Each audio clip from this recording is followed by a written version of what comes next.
오늘 우리 봄방학인데 날씨도 좋고 어디 놀러 가고 싶은데 그죠? 근데 이렇게 참 나오신 여러분들 정말 믿음이 좋으신 분들입니다. 물론 늘 이렇게 형식적으로 아니면은 이렇게 습관적으로 나가다가 오늘 날씨 좋은데 왜 왔지 이렇게 생각하시는 분도 있겠지만은 오늘 하나님께서는 분명한 것은 저와 여러분들을 이 자리로 부르셨습니다. 그 주님의 크신 부르심 안에서 오늘이란 이 시간도 우리에게 은혜를 주시려고 예배 가운데 부르셨고 또 하나님의 은혜의 말씀을 저희들에게 주시고자 이렇게 부르셨음을 믿습니다. 이 말씀 여러분이 아마 다 잘 아실 거예요. 제가 요즘에 좀 고민하고 있는 그런 문제가 있었는데 제가 이 말씀을 읽고 묵상을 하면서 제가 하나님의 은혜에 상당히 멀어져 있구나. 하나님이란 분을 제가 많이 알아왔지만은 요즘에 생각보다 제가 하나님에 대해서 오해하고 있었던 것이 많구나라는 생각을 하게 되었습니다. 그래서 조금이나마 그 은혜를 여러분과 함께 나누고 싶습니다. 성경 시대나 지금이나 사람들에게 있어서 일자리, 일터라는 것은 한 사람의 삶의 기반의 핵심이라고 할 수 있습니다. 일터는 우리의 생활에 필요한 재화를 생산하고 그것을 팔아서 이익을 남기는 곳입니다. 일하는 동료들과 건전한 인간관계를 형성할 수도 있고 가족을 부양할 수 있는 통로가 됩니다.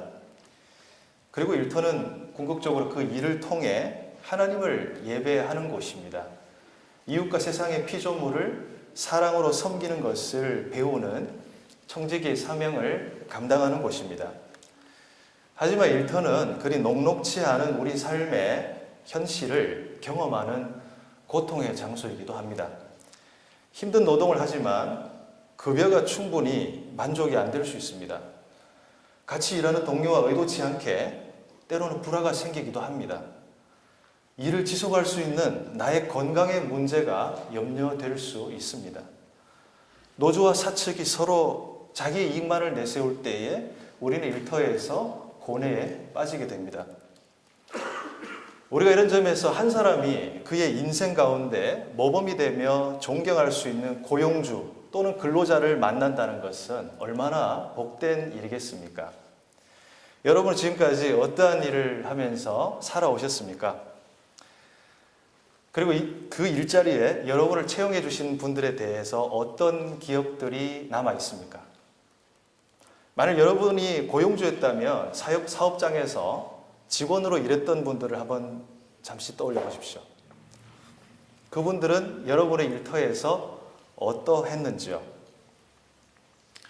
이런 질문에 감사와 존경의 마음으로 저는 정말 그분을 일터에서 만나서 제 인생이 너무 행복했습니다.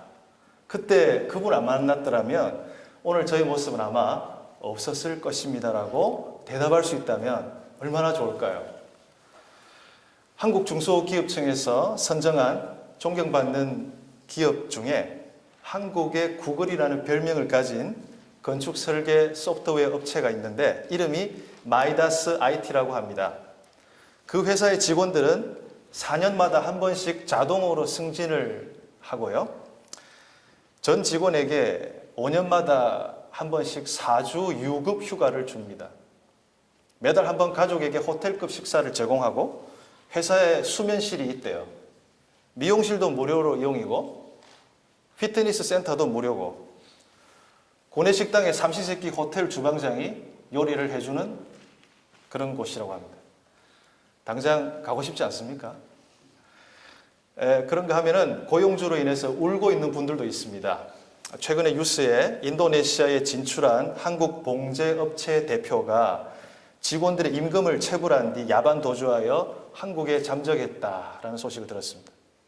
현지 직원들 업주가 수년에 걸쳐 인도네시아 900억 루피아, 한화로 약 72억 상당의 회사 돈을 횡령했는데 4,000명에 달하는 직원이 월급을 받지 못해서 생계의 위협을 받고 있습니다. 또 한 기업을 소개해 볼까요? 요즘 스타트업 혁신 기업들이 많이 나오는데 2013년에 피를 한 방울만 뽑아가지고 콜레스테롤 수치부터 암 진단까지 240여 가지의 질병을 진단할 수 있다. 보험업계가 아니고요. 그런 그 진단 검사 스타트업이 2013년도에 생겼는데 테라노스라는 기업입니다. 엘리자베스 홈즈라는 30대 스탠퍼드대 출신 아가씨가 창업한 기업인데 이 사람은 중국어도 잘하고요. 아주 미모도 뛰어나고 뭐 학교도 이렇게 학교가 중요한 게 아니라 이 전 세계의 사람들이 피 한 방울 우리가 병원에 가면은 이게 헌혈이 아니라 병원에 가면은 피 검사를 할 때 피를 많이 뽑지 않습니까? 한 이 정도. 저는 사실 그게 상당히 힘들고 두려웠는데 이거를 한 방울만 뽑는 거예요. 한 방울만 뽑아가지고 그걸로 거의 모든 질병을 진단할 수 있다. 거기에 드는 검사비는 미국 달러 15불. 어떻습니까? 획기적이지 않습니까? 근데 이런 사람이 사실은 검증을 거치지 않았어요. 언론계와 과학계가 막 띄워줬는데, 천재과학자로 띄워줬는데 나중에 그가 개발했다고 하는 기술이 가짜라는 것이 밝혀져서 희대의 사기꾼으로 탄로가 나고 말았습니다. 사랑하는 여러분, 이런 사건들이 회사 비즈니스와 관련된 여러 사람들에게 얼마나 큰 고통을 주었을까요? 직원으로 동료로 같이 일했던 사람들에게 그 일과 그 리더에 대한 얼마나 나쁜 이미지를 주었는지 우리는 다 알지 못합니다. 사랑하는 성도 여러분, 성경시대나 지금이나 우리가 이 땅을 사는 동안에 일터에서 고용주와 직원의 인간관계와 동역관계는 피할 수 없는 삶의 주제입니다. 우리가 예수님의 십자가의 희생으로 구원을 받았고 천국 백성답게 이 땅에서 천국의 가치를 지향하며 실천하는 제자로서 살아야 한다는 소명을 받았다면 일터에서도 천국의 의와 가치, 천국의 특징을 드러낼 수 있어야 합니다. 오늘 예수님의 비유는 포도원 품꾼의 비유라고 말합니다. 그런데 사실은 이 비유를 자세히 살펴보면 품꾼이 중심이 아니라 포도원 주인의 포커스가 맞춰져 있습니다. 우리는 포도원 주인에게서 눈을 떼지 말고 그분이 어떤 뜻과 어떤 성격을 가지고 품꾼을 부르시고 대하시는가를 주목해야 합니다. 왜냐하면 포도원 주인의 뜻과 그가 지향하는 가치가 바로 천국 그 자체라는 엄청난 말씀을 오늘 예수님이 하시기 때문입니다. 다 같이 1절을 한번 보시기 바랍니다. 천국은 마치 품꾼을 얻어 포도원에 들여보내려고 이른 아침에 나간 집주인과 같으니, 이 말씀을 보면 천국이 포도원 집주인이라고 하십니다. 천국이 무슨 화려한 장소나 물건이 아니라 인격을 가진, 자신의 뜻과 계획을 가진 주인이라고 합니다. 그렇습니다. 예수님은 항상 천국에 관해 말씀하실 때 사람들의 기존의 생각과 가치관을 뒤집으십니다. 천국은 포도원 주인과 같으니 이제부터 그 주인이 어떻게 품꾼들을 부르고 어떻게 그들을 대하는지를 잘 보아라고 하십니다. 1절에 이른 아침에 집주인이 인력 시장에 나갔습니다. 당시 유대인들의 노동시간은 오전 6시부터 오후 6시까지. 그러니까 오전 6시에 포도원 주인은 품꾼을 얻기 위해 그 이른 아침부터 그 광장을 갔습니다. 여기 보면은 장터라고 나와 있는데요. 그가 하루에 한 데나리온씩 품꾼들과 약속하여 포도원에 들여보내고, 즉 오전 6시에 만난 품꾼들에게 한 데나리온을 약속해서 포도원으로 가서 일하라고 했다는 것입니다. 한 데나리온은 당시에 노동자의 하루 품삯이었습니다. 3절을 보시면 말씀을 한번 띄워주시기 바랍니다. 아까 본문 말씀 한번 띄워주십시오. 제3시에 나가보니 장터에 놀고 서 있는 사람들이 또 있는지라. 4절 그들에게 이르되 너희도 포도원에 들어가라. 내가 너에게 상당하게 주리라 하니 그들이 가고, 이렇게 되어 있습니다. 유대인들 시간으로 제3시면 우리 시간으로 플러스 6을 해서 오전 9시가 됩니다. 주인은 오전 9시에 또 나가서 장터에 놀고 서 있는 사람들을 보았습니다. 장터란 말은 헬러 아고라인데 물건 매매나 공공 집회가 열리는 장소였습니다. 놀고 서 있는 사람들이란 할 일이 없어서 아고라에 서 있는 사람들이었습니다. 당시에 로마 식민지 통치하에서 많은 노동자들이 사실은 오늘날로 치면 풀타임은 이거는 상상할 수 없어요. 풀타임이 아니라 정말 일당제예요. 하루 가서 인력시장에서 자기가 고용돼서 일을 하면은 그 하루를 벌어서 먹고 사는 것입니다. 그런 사람들이 너무나 많았어요. 그래서 항상 그 아고라에 가면은 거기서 자신을 뽑아주기를 기다리는 그 사람들이 항상 대기하고 있었습니다. 너무 많았어요, 사실은. 그토록 경제가 힘든 그 시절이었습니다. 주인은 4절에 내가 너희에게 상당하게 주리라 라고 말합니다. 상당하게란 말은 디카이오스, 의로운이란 뜻이에요. 정당하다는 뜻입니다. 그러니까 오전 9시에 부른 품꾼에게 한 데나리온이라는 구체적인 액수를 말을 하지 않고 너희들에게 손해가 되지 않도록 내가 의롭고 정당하게 품삯을 지급하겠다. 이걸 약속했습니다. 자, 여기까지는 지극히 일반적인 주인과 품꾼의 계약의 모습입니다. 그런데 5절부터 이해할 수 없는 주인의 품꾼 모집이 나타납니다. 5절을 한번 우리가 읽어볼까요? 5절 시작. 제6시와 제9시에도 나가 그와 같이 하고, 즉 우리 시간으로 낮 12시와 오후 3시에도 주인은 또 나가는 거예요. 자, 지금 주인이 몇 번 나갔죠? 이른 아침 오전 6시에 나갔습니다. 그리고 한 데나리온 주겠다고 약속하고 포도원에 가서 일하라고 했습니다. 오전 9시에 또 나갔어요. 오전 9시에 나가서 한 데나리온이란 말은 안 했지만 네가 손해를 보지 않도록 내가 정당하게 페이를 해줄게. 빨리 가.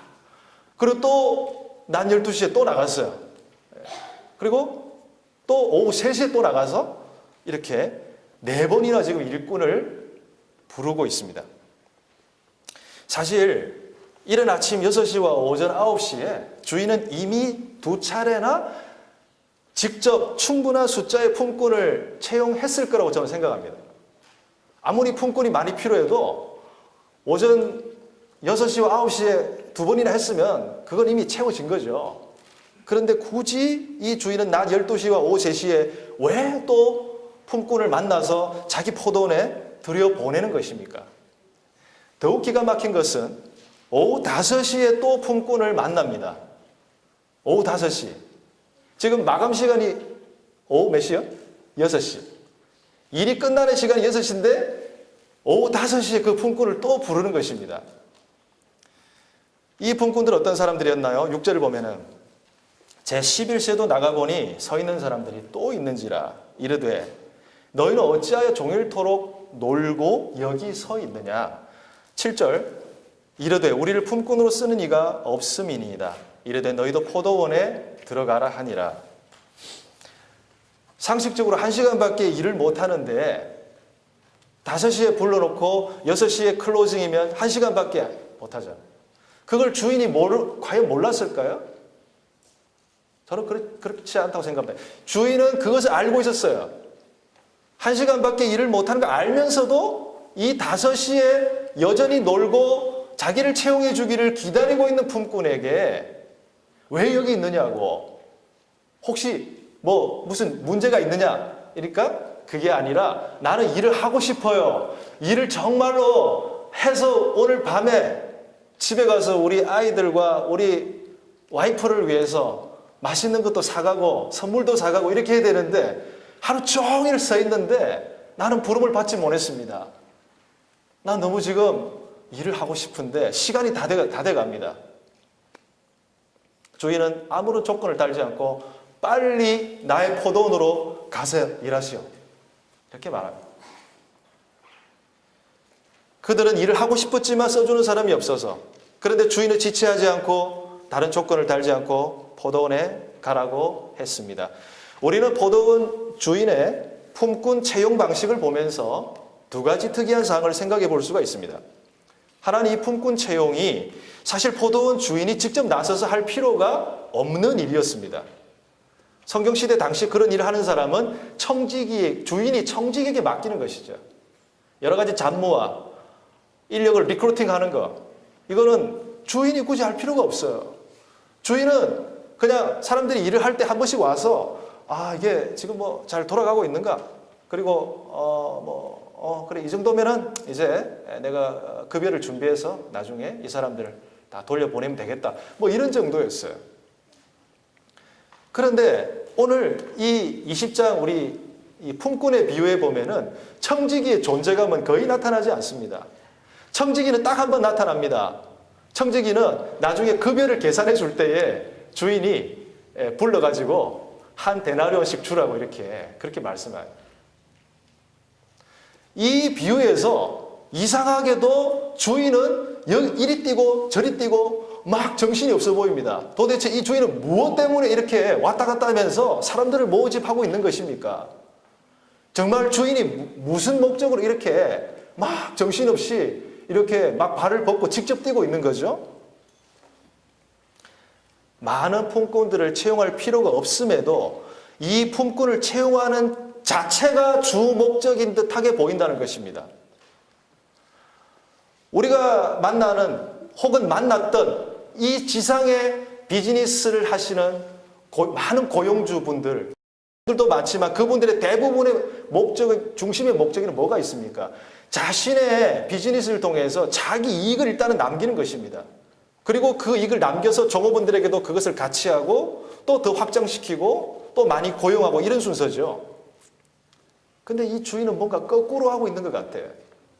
이미 자기 포도원의 일꾼들의 숫자는 가득 찼는데 그럼에도 불구하고 낮 12시, 오후 3시, 심지어 오후 5시에도 나가서 한 사람 한 사람씩 불러가지고 빨리 가서 일하라고.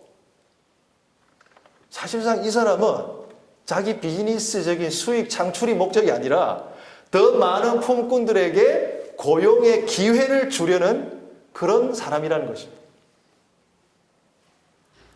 사랑하는 성도 여러분, 우리가 포도원 주인을 우리 아버지 하나님으로 생각해 봅시다.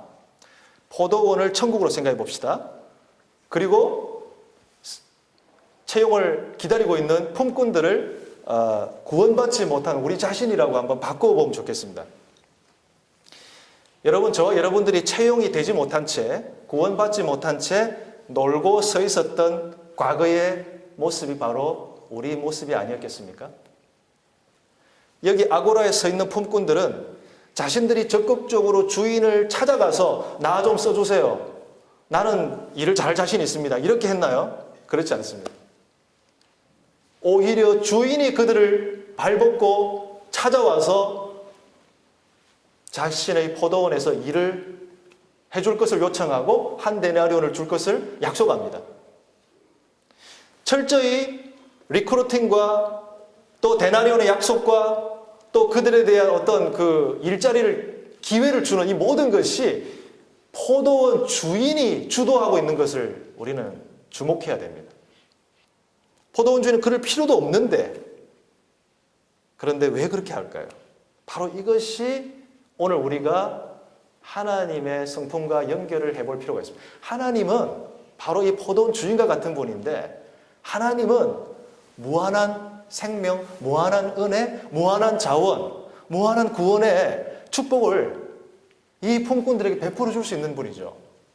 그렇기 때문에 하나님에게는 부족함이 없는데 하나님은 당신의 그 무한한 은혜와 자원을 너무나도 가난하고 부족하고 심지어 빨리 부름받지 못해서 어떤 조건에 의해서 뭐 예를 들어서 체격이 약하다든지 뭐 기술이 없다든지 아니면은 뭐 얼굴이 못생겼다든지 뭐 어떤 이유에 있으든지 간에 부름받지 못하고 여전히 5시까지 계속 누가 불러줄 것을 기다리고 있는 그 사람, 그런 사람에게도 이 하나님은 찾아가서 부르신다는 것이에요. 부를 때 조건이 없습니다.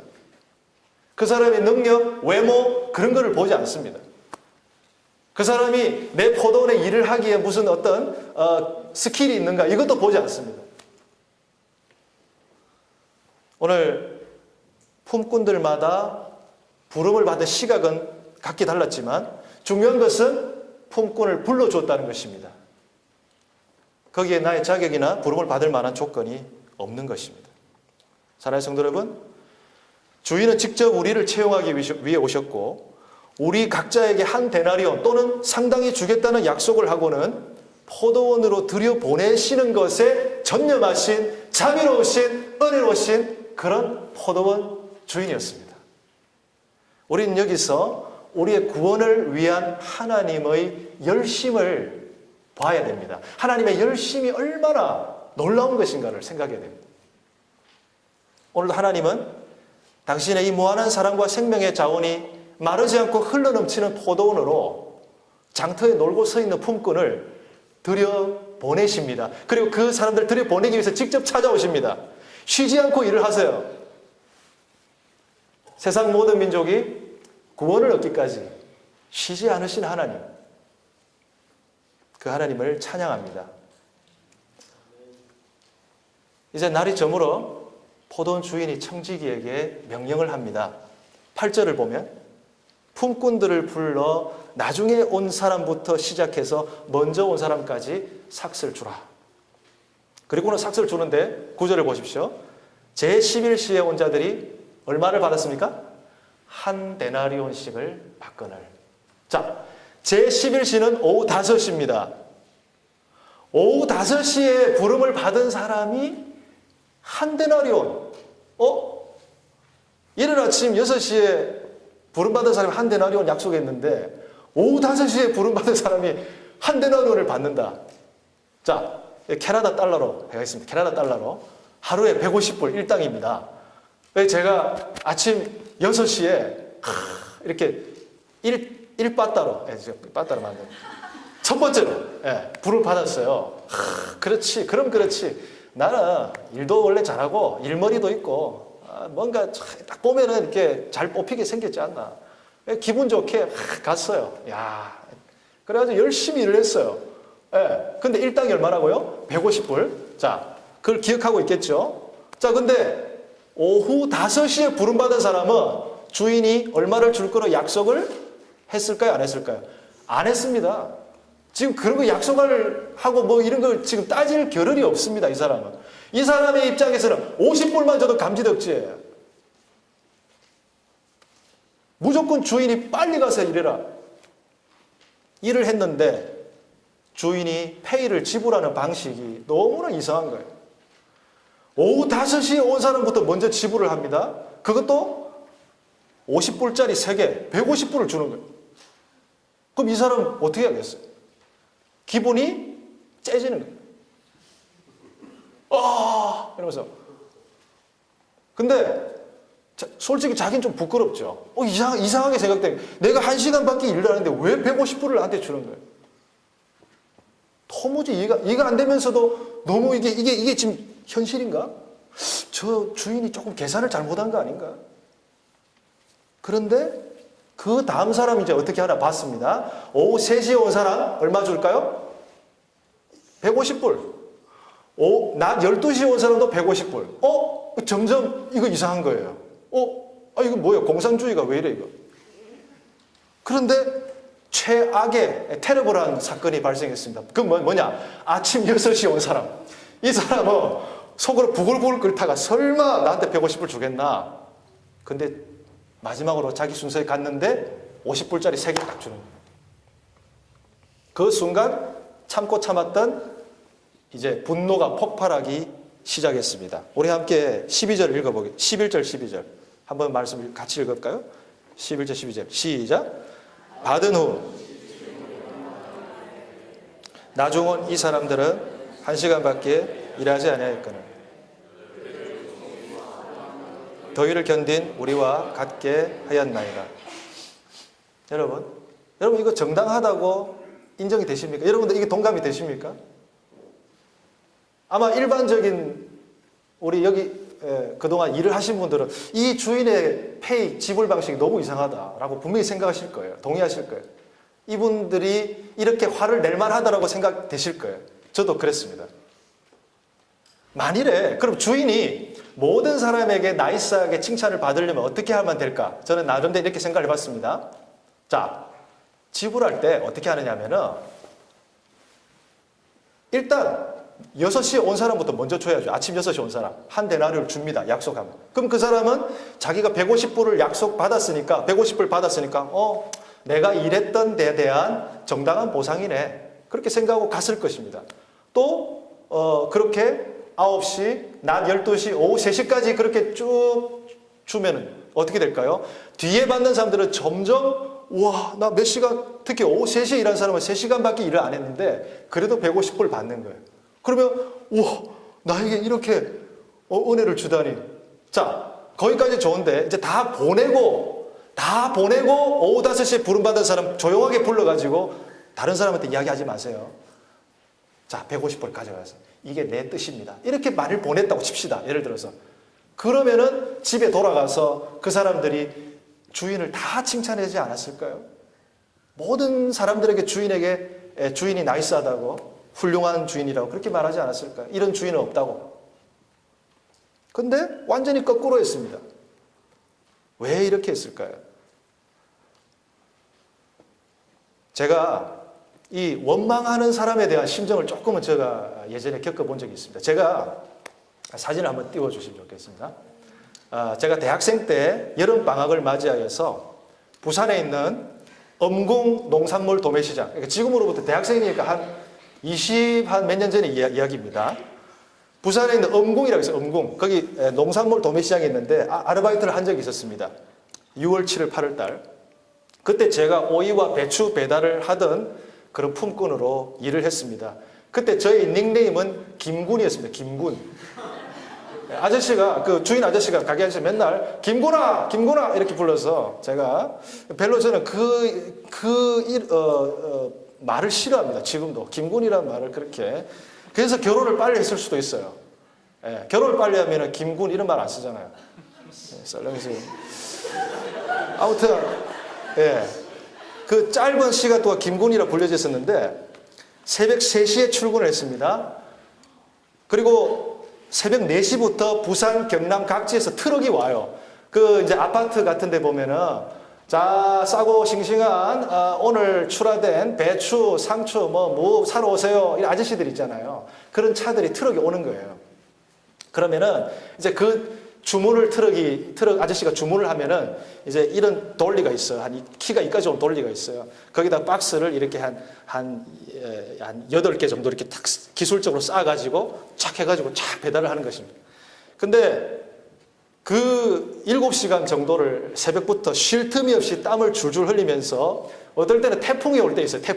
태풍이 올 때도 나가서 비바람을 맞으며 일을 했습니다. 근데 제가 일하면서 제일 힘든 게 뭐였을까요? 더위도 아니었습니다. 태풍도 아니었습니다. 심지어 가게 사장님도 아니었습니다. 바로 옆 가게에서 일하던 사람 때문에 저는 너무나 힘들었어요. 자, 그 사람 어떻게 일을 했느냐? 저는 새벽 3시부터 나와서 배달 수량을 체크하고 야채 박스 체크하고 일을 준비하는데 이 사람은 이제 한 2시간 후인 새벽 5시 정도에 부시시한 추리닝으로 슬리퍼를 끌고 나와서 일을 하는 것입니다. 그 사람은 저보다 체격도 좋았고 힘도 좋았어요. 근데 그 사람은 오이 배추 박스를 나르지 않고 저보다 훨씬 가벼운 사과, 복숭아 박스, 포도 박스를 나르는 것입니다. 그리고 그거는 오더가 많지 않아요.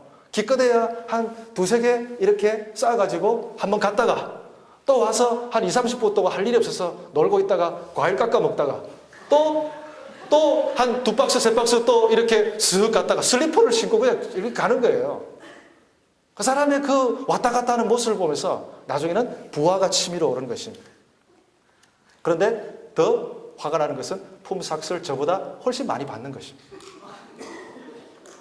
알바계에도 금수저가 있었습니다. 우리가 살아가는 동안에 이 비교의식이라는 것은 줄기차게 우리를 하나님과 이웃 동료들로부터 멀어지게 합니다. 나중에는 관계를 파괴하는 그런 영향을 주는 무서운 죄의 습성입니다. 먼저 온 품꾼들은 나중 온 품꾼들이 사실상 아무런 노동의 수고를 한 것이 없고 우리는 종일 더위를 견디고 열심히 일을 했는데 어떻게 똑같은 삭을 그렇게 줄 수 있느냐. 우리가 볼 때 주인 당신이 뭔가 불의한 사람이다. 나중에 이렇게 질책을 하게 됩니다. 근데 주인은 뭐라고 대답을 합니까? 13절에 친구야, 내가 너에게 잘못한 것이 없노라. 네가 나와 한 데나리온의 약속을 하지 않았느냐? 네 것이나 가지고 가라. 나중 온 이 사람에게 너와 같이 주는 것이 내 뜻입니다. 말씀을 드리죠. 주인은 이미 먼저 온 품꾼들에게 약속한 한 데나리온을 품삯으로 지급하였고 약속을 지켰습니다. 그들은 사실 주인의 채용이 없었다면 하루 종일 장터에서 놀고 섰다가 빈손으로 귀가해서 가족들에 대한 미안함, 자신에 대한 좌절감 이런 것으로 잠 못 이루는 밤을 맞이했을 것입니다. 그런 점에서 포도원 주인에 대한 먼저 온 자들의 원망은 공정하지도 정의롭지도 않았습니다. 그리고 주인은 나중에 온 이 사람에게 너와 같이 주는 것이 내 뜻이니다 라고 말합니다. 주인은 비록 오후 5시에 품꾼으로 불렀을지라도 그 사람에게도 나의 은혜와 구원, 나의 포도원에서 일할 수 있는 권리를 주어서 그 일한 품삯을 똑같이 정당하게 주는 것이 내 뜻이라고 못을 박으십니다. 우린 여기서 인간의 공정함과 정의의 계산법을 뛰어넘으시는 천국 주인이신 하나님의 구원의 방식을 보게 됩니다. 구원은 하나님의 뜻에 달려있다는 것입니다.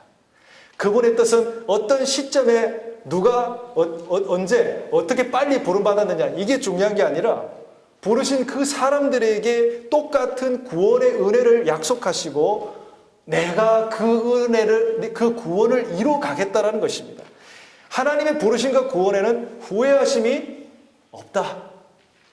그 말씀처럼 주님은 그런 가치를 가지고 죄인된 품꾼, 하나님의 나라의 확장에 거의 쓸모가 없는 사람을 불러주시고 그 나라의 은혜를 향유하게 하신다는 것입니다. 사랑하는 성도 여러분, 인간의 공정함이란 무엇일까요? 여러분은 나름대로 공정 혹은 정의 이런 것에 대해서 목말라 있습니까? 인간이 자신이 처해 있는 상황에 따라서 이 공정과 정의가 달라질 수 있다는 것을 우리는 많이 경험하지 않습니까? 그러면서도 우리는 어떤 상황에서도 절대적으로 바뀔 수 없는 인간의 공정함, 정의라는 게 있을까? 여전히 고민합니다. 마이클 샌들이라는 교수님이 쓴 책이 있습니다.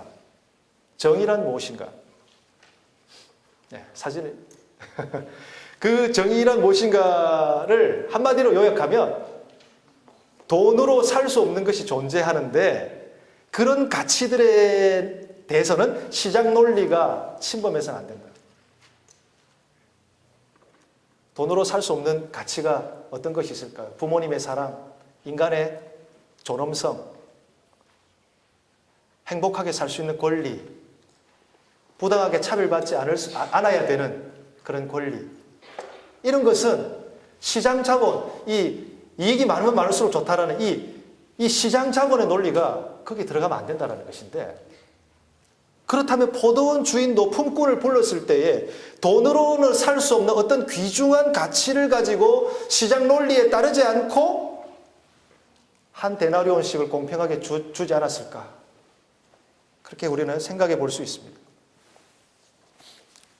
오늘 우리는 주인의 이상한 급여 지급을 생각하면서 내가 오후 5시에 부름을 받은 품꾼이었다면 너무 감사하겠지만 이른 아침 6시에 부름받은 사람이 나였다면 나도 주인을 원망할 수 있는 사람이라는 것을 인정해야 됩니다. 이제는 우리가 내가 여기 서 있고 생활하는 자리에서 혹여라도 내가 일찍 부름을 받았다면 그것이 주님의 은혜에 의한 것이고 지금도 여전히 그러한 주님의 자비에 무한히 감사함으로 나에게 주신 품꾼의 삶과 사명을 감당해야 된다라고 우리는 그렇게 주님 앞에 무릎 꿇어야 됩니다. 늦게 부름받은 사람들에게 주인이 똑같이 베푸시는 자비와 사랑을 더 이상 배아파해서는 안 됩니다. 오늘 15절 말씀을 보시면은 주인은 이렇게 말합니다. 내 것을 가지고 내 뜻대로 할 것이 아니냐. 그리고 나중된 자로서 먼저 되고 먼저 된 자로서 나중되리라. 사랑하는 여러분, 오늘 이 마태복음 20장의 문맥을 보면은, 문맥의 흐름을 보면은 19장에는 어린아이가 예수님께 올 때에 제자들이 꾸짖는 장면이 나옵니다. 그때 예수님께서 제자들을 향해서 천국이 이 어린아이와 같은 그런 사람들의 것이기 때문에 꾸짖지 마라 이렇게 말씀하십니다. 그리고 또 부자 청년의 비유가 나옵니다. 부자 청년은 예수님께 물었습니다. 나름대로 진지하게, 선생님, 제가 어떻게 해야 영생을 얻을 수 있겠습니까? 부자 청년은 자신이 어릴 때부터 하나님의 계명을 다 지켜왔다라고 말합니다. 나름대로 자신 있게. 그리고 그 이외에 무엇을 내가 더 해야 하나님의 나라에 들어갈 수 있는지 나름대로 진지한 질문을 던졌지만 예수님의 말씀은 너의 행위로서는 구원을 받을 수 없다. 네가 아무리 계명을 다 지켰다고 해도 너에게 부족한 것이 있는데 네 재산을 다 팔아서 가난한 사람들에게 주어라. 그리고 나를 따르라. 근데 그것은 도무지 부자 청년이 살아왔던 삶의 가치관하고는 맞지 않는 것이었습니다. 부자 청년은 그걸 따를 수가 없었고 근심하며 돌아갔습니다. 그런즉 누가 하나님의 나라에 들어갈 수 있느냐? 그렇게 예수님은 제자들에게 질문합니다. 그리고 20장 후반에 바로 세베대의 아들 어머니가 와서 예수님, 우리 아들이 2명 있는데 한 명은 주님의 좌편에, 한 명은 주님의 우편에 좀 앉을 수 있는 그런 영광을 하나님의 나라에서 좀 이렇게 허락해 주십시오 라고 합니다. 근데 예수님 뭐라고 말합니까? 너희들이 하나님의 나라를 오해하고 있다. 하나님의 나라는 누구든지 아버지께서 원하시는 그 사람이 그 나라에 앉게 될 것이고, 낮아지는 사람, 자신을 높이지 않고 낮아지는 사람, 그 사람이 하나님의 나라에 들어올 수 있다. 사랑하는 성도 여러분, 그 문맥 안에 이 포도원의 품꾼의 비유가 있습니다. 주님이 우리에게 말씀하시는 것이 무엇일까요?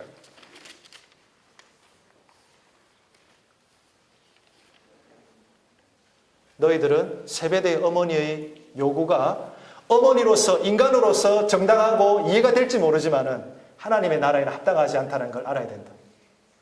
너희들은 부자 청년이 어릴 때부터 그 계명을 지켜오면서 뭔가 율법적으로 준수한 삶을 살았다고 생각해서 그 이외에 무엇인가 더 지킬 것이 있으면 말해달라고 했지만은 근본적으로 부자 청년이 갖고 있는 가치관과 생각과 삶이 하나님 나라에 합당하지 않다. 그리고 어린아이는 지식도 없고 능력도 없고 돈을 잘 벌지도 못합니다.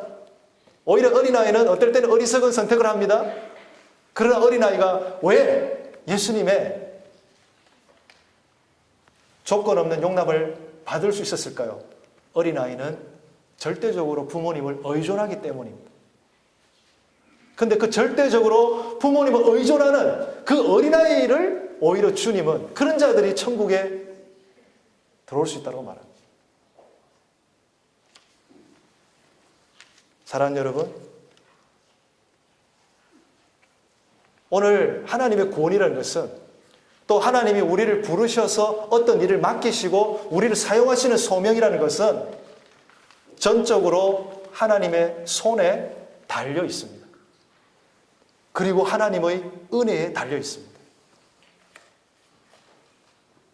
아침에 일찍 부름받은 사람이 자신의 기술과 자신의 어떤 외모와 자신의 자격, 능력 이런 것을 통해서 오후 5시에 부른 사람들보다 조금 더 많은 일을 했기 때문에 더 많은 데나리온을 받을 수 있을 것이라고 생각했을지 모르지만 그것은 주인의 뜻이 아니었다는 것입니다. 오늘 우리의 가진 것이 없고 우리의 능력이 부족하고 우리가 주님을 위해서 뭔가를 많은 것을 하지 못했다 할지라도 마치 오후 5시에 부름을 받은 그 품꾼의 마음으로서 하나님, 저는 정말 이제라도 저를 불러주셔서 너무 감사합니다. 정말 저의 생애 이 끝날 시간이 얼마 남지 않았지만은 앞으로의 남은 시간은 제가 허투루 쓰지 않고 당신의 나라에 집중하겠습니다. 당신이 무한히 자비로우시고 은혜로우신 주인이라는 것을 제가 날마다 고백하면서 당신의 은혜에 의지하면서 어린아이같이 그렇게 당신의 품에 안기면서 살겠습니다. 오늘 그러한 은혜를 깨우쳐 주시려고 포도원 품꾼의 비유를 제자들에게 그리고 내 자신에게 말씀하시고 있습니다. 은혜에 관한 감동적인 스토리 중에 필립 얀시라는 분이 쓴 놀라운 하나님의 은혜라는 책이 있습니다. 여기 1장에 보면 바베트의 만찬이라는 내용이 나옵니다. 바베트의 만찬이라는 것은 덴마크의 어떤 라이터, 작가가 쓴 것인데요. 아웃 오브 아프리카라는 그 회고록을 쓰신 분이기도 합니다. 이게 영화로 만들어졌는데요. 저기 이제 가운데 있는 그 이렇게 요리사 복장을 하신 분이 바베트입니다. 바베트라는 분은 프랑스에서 유명한 식당의 요리사였습니다.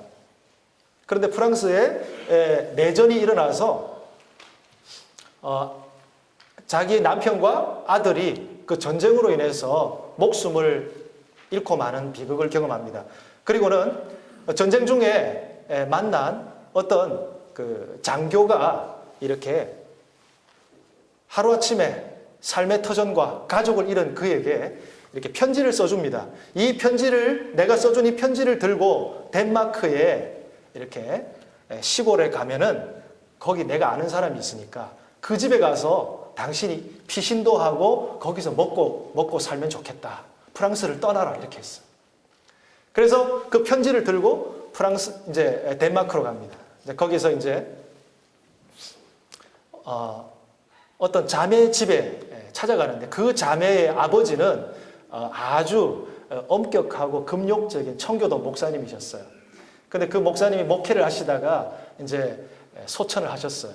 그리고는 소천하시고 난 다음에 이 자매가 여전히 그 교회와 그 마을의 교인들과 함께 거기서 생활을 하고 있는 것입니다.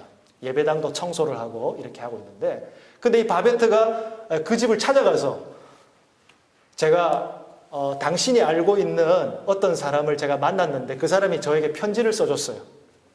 그래서 이 편지를 당신에게 전해드리고 저는 한 가지 소원이 있는데 제가 당신의 집에서 보수를 받지 않아도 좋으니까 그냥 제가 요리하고 이렇게 주방 일을 할 테니까 저를 좀 제발 여기서 좀 이렇게 거주할 수 있도록 해주십시오. 그래서 그분들은 바베트를 받아들입니다. 그리고는 바베트가 열심히 일을 하고 또 그 열심히 그분들을 섬기고 정말 아무런 대가 없이 그렇게 봉사를 합니다. 근데 어느 날 바베트에게 엄청난 소식이 들려왔습니다. 그것은 바베트가 해마다 프랑스에 있는 친구를 통해서 복권을 한 장씩 샀는데 복권이 10,000프랑이 당첨이 된 것입니다. 그 당시에 10,000프랑이 엄청난 돈이었다고 합니다. 그래서 이 10,000프랑이 이제 집에 배달이 되었어요. 그래서 이제 사람들이 그걸 다 알게 되었고 이 바베트를 받아주었던 이 자매가 이제 바베트는 우리를 떠날 거야.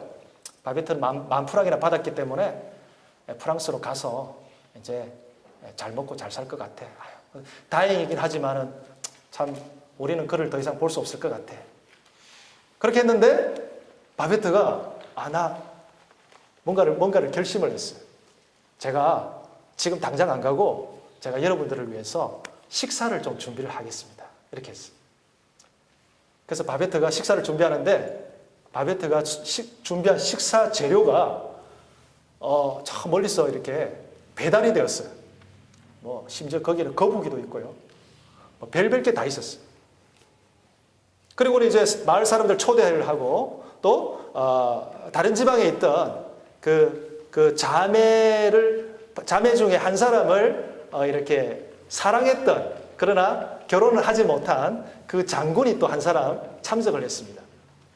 그래서 식사를 하는데 사람들이 눈이 휘둥그레졌어요. 청교도 목사님의 엄격하고 금욕주의적인 그런 신앙생활과 삶의 틀 속에서 사람들이 맨날 음식도 그냥 이렇게 허접한 그런 빵이나 스프만 먹고 있는 그런 분들이 막 눈이 이렇게 뒤집어지는 그런 만찬을 프랑스식 만찬을 경험을 한 것입니다. 그래서 각종 요리를 다 먹어봤어요.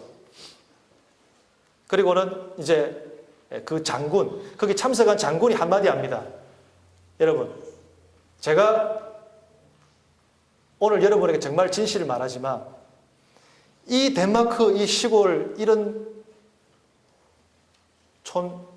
촌 마을에 어떻게 이렇게 화려한 프랑스식 정찬을 먹을 수 있는지 나는 지금 도저히 내가 이게 꿈인지 생신인지 알 수가 없습니다. 내가 지금 마시고 있는 이 포도주, 내가 먹고 있는 거북이 스프, 메추리 알 요리, 이 요리들은 내가 분명히 알고 있는 한 프랑스에서 최고로 유명한 레스토랑에서 내가 먹어본 그 요리하고 똑같습니다. 그리고는 나중에 바베트는 이렇게 자신을 고백합니다. 여러분, 맞습니다. 바로 장군님이 말씀하신 그 프랑스에서 제일 유명한 레스토랑의 수석 요리사가 바로 저였습니다. 그리고는 모든 사람들이 그동안 힘들어하고 서로 불편한 감정이 있었던 것을 그 식사를 통해서 다 털어내고 하나님의 은혜에 감사하고 그렇게 돌아갔다고 합니다. 마지막에 다시 물어봅니다. 자매가, 바베트, 이제 이 식사를 마쳤으니까 당신은 프랑스 돌아갈 거죠? 아니요. 저는 이 식사를 위해서 저의 만프랑을, 복권 당첨된 만프랑을 다 써버렸습니다. 저는 이제 돈이 한 푼도 없기 때문에, 그리고 어차피 돌아가봤자 거기에 아는 사람도 없을 것 같아요. 저는 당신들과 여기 있고 싶어요.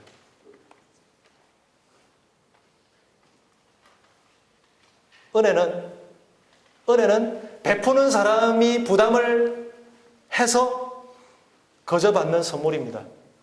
받을 자격도 없고 값도 지불하지 않는 사람들에게 베풀어주는, 평생 한 번 있을까 말까한 진수성찬을 은혜라고 합니다. 은혜가 요구하는 것은 아무것도 없습니다. 다만 그 은혜에 초대받았느냐 받지 못했느냐, 그 차이가 있을 뿐입니다. 그런데 우리는 시간은 다르지만 초대를 받았습니다.